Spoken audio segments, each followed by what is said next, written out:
আমেরিকার নিউ ইয়র্কে ভারতের আরএসএস প্রধান মোহন ভাগবতের একটি অনুষ্ঠান ঘিরে বিতর্ক তৈরি হয়েছে। আগামী 29শে আগস্ট ম্যাডিসন স্কয়ার গার্ডেনে এই অনুষ্ঠান হওয়ার কথা, তবে এর বিরুদ্ধে সরব হয়েছে একাধিক ধর্মীয় ও সামাজিক সংগঠন।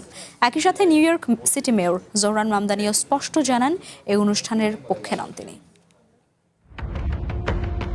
ভারতের রাষ্ট্রীয় স্বয়ংসেবক সংঘ আরএসএস এর ১০০ বছর পূর্তি উপলক্ষে আমেরিকা সফরে রয়েছেন সংগঠনটির প্রধান Mohan Bhagwat. ২৯ August Madison square গার্ডেনে বিশ্ব একতা বা ইউনিভার্সাল ওয়াননেস নামের একটি অনুষ্ঠানে যোগ দেওয়ার কথা রয়েছে তার।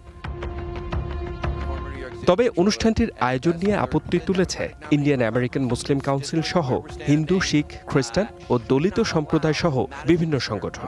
তাদের অভিযোগ, আরএসএস এর আদর্শ ভারতে সংখ্যালঘুদের অধিকার ক্ষুণ্ণ করে।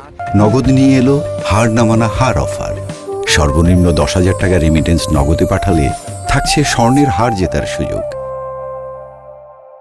তাই নিউ ইয়র্কের মেয়রের কাছে তাদের দাবি, ম্যাডিসন স্কয়ার গার্ডেনের মতো বিখ্যাত জায়গায় এমন অনুষ্ঠান বন্ধ করা হোক। অনুষ্ঠানে মোহন ভাগবতের উপস্থিতির তীব্র বিরোধিতা করে বক্তব্য রেখেছেন নিউ ইয়র্ক সিটির মেয়র জোহরান মামদানিও।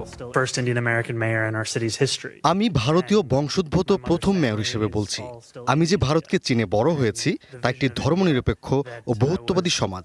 কোনো একটি দলকে বাদ দেওয়ার নীতি আমি সমর্থন করি না। কেবল ভারতীয় বংশোদ্ভূত হিসেবেই নয়, এই শহরের মেয়র হিসেবেও আমি এমন আদর্শের তীব্র বিরোধী। তবে কোনো ব্যক্তিগত আয়োজন বাতিলের আইনি এখতিয়ার শহরের আছে কিনা তা খতিয়ে দেখতে হবে।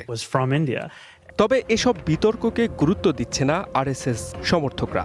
তাদের দাবি, সারা বিশ্বই এক পরিবার। এই উদ্দেশ্য নিয়েই তাদের আন্তর্জাতিক কার্যক্রম চলছে।